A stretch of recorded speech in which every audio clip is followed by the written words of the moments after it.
This is a story of me letting go.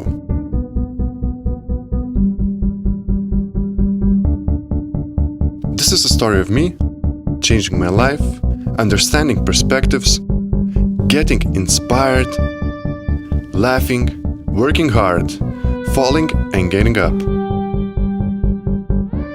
This is a story of me participating, traveling, going into the unknown, stretching my comfort zone, learning, making friends.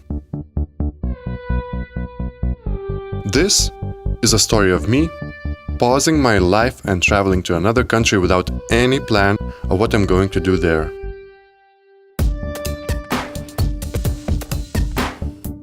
Just saying yes to an opportunity with the hope that it will somehow help me grow as a person.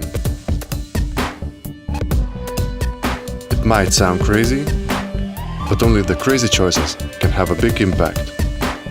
An impact that I would carry with me forever. Be brave, keep dreaming, and create your own story.